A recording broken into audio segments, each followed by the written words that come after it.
So we just finished over there and we moved to the back towards the stern of the vessel.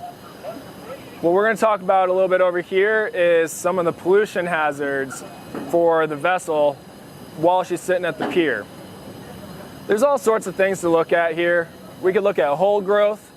We're trying to look for barnacles, growth, marine life that might have built up on the hull while she's transited across the ocean since her last dry dock. But one of the big ones we really pay attention to here are hull discharge points. This chem boat, she's going to have a few major ones. Going back towards the stern of the boat, you see the tug mark, and there's a couple of out discharge points right after the tug marking. Those are for, namely, ballast water or some of their Annex 2 and Annex 1 discharge points. We really want to pay attention to those because if for some reason they've gotten oil or other pollutants in there, we'll start seeing signs of oil coming down the side of the hull, or if they're actively discharging, we'll actually see a sheen in the water. And this is something that would be the biggest concern for us because we want to keep oil out of the waterway. We want to protect the environment. We want it to be clean. Moving a little bit further aft, you can see here that there's going to be a larger discharge port to run the machinery. That's all the cooling water that's running through the machinery. So at any given time, it's only a little bit of steel away from contacting pollutants like oil, antifreezes, anything like that. So if anything's leaking, you'll start seeing a sheen coming around those discharge points. Even going more further aft, you can't see it from here, but you'll see where the propeller and the rudder shaft come out through the through-hole penetrations. All the through-hole penetrations, whether they're the rudder post, the shaft seal, or any other type of fin stabilizers or anything like that, they're all risk points for discharge because of hydraulic oil, machinery oil, or anything like that. So if you go back there and you start seeing a little bit of bubbling under the water, or you see a sheen forming on the water, it's a sign, it's a hint that something might be wrong. Pay attention to those. If you start seeing a large sign of pollution, talk immediately to the master. Talk to the chief engineer because he's going to know the plant the best. Worst comes to worst, call for help back from your building. IMD pollution experts. They might be able to help you sort out the issues that you're seeing. And you'll learn more about that as you gain experience moving along with your training. All right, so we've made our way up to the bow of the ship here so we can see a little bit more about the anchor. If you look behind me, you're going to see a really, really hefty anchor housed up in the house pipe of the bow of the ship.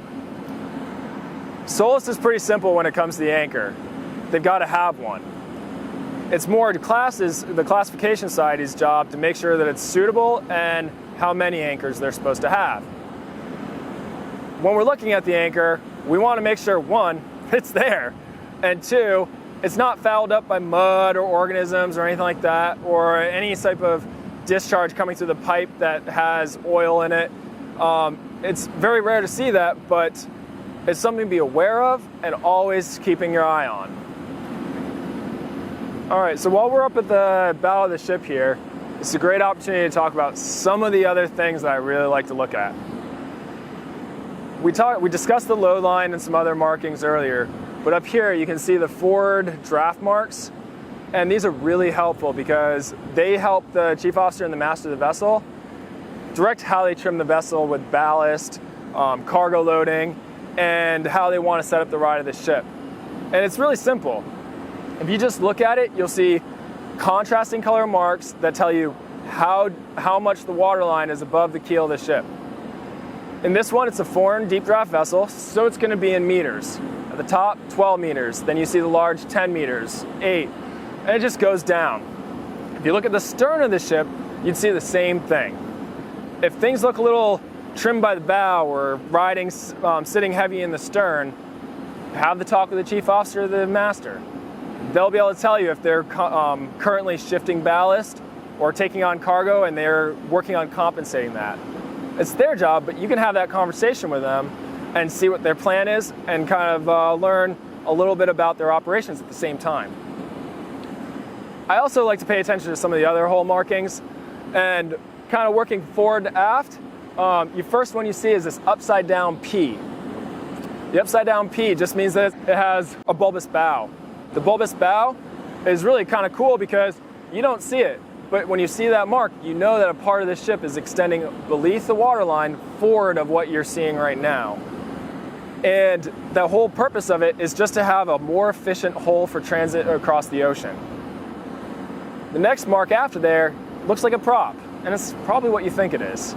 It's marking that they have a bow prop, a bow propulsion system, directly below that marking, below the waterline. The whole purpose is to help the bow of the ship press against the pier and assist that mooring evolution. But because of that, there's some through-hole penetrations and another potential risk for pollution. So take a look for sheening of hydraulic oil and stuff like that. And then moving aft, we talked a little bit already about the tug marks. These are reinforced areas of the hull where the tug is designed to marry up with the vessel.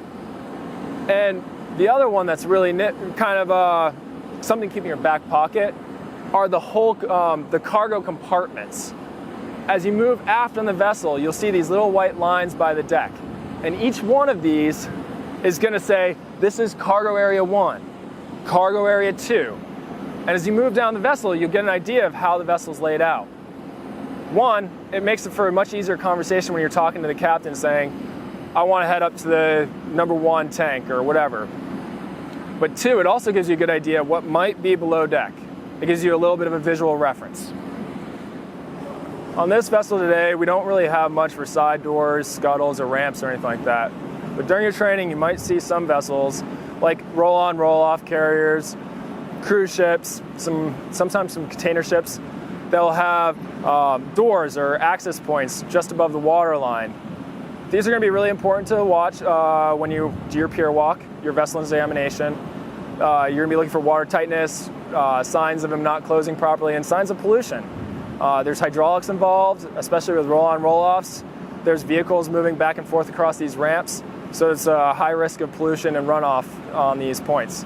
So unfortunately for this vessel, we don't have a good example, but during your training, pay attention and learn a little bit more about the side scuttles, side doors, and other access points. All right, today we completed initial visual examination of the vessel. The trainee identified any hazards, cautions, PPE when conducting the item. Trainee evaluated hulls for signs of pollution, illegal discharge. Trainee evaluated hull condition, including ribbing, watertight integrity, corrosion, axis stability, or other items. Trainee verified condition of mooring lines and presence of rack guards. Trainee verified condition of pier side bits, cleats, etc.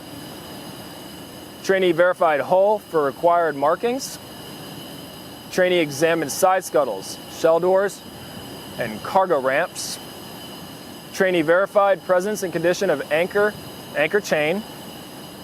Trainee observed vessel discharges or signs of previous discharges.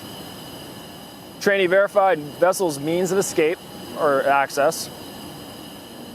Trainee described any tips or unique considerations when completing initial visual examination of the vessel. So at this point, if you have any further questions or want to learn anything about any of these topics, it's a great chance for you to go talk to your local verifying officer.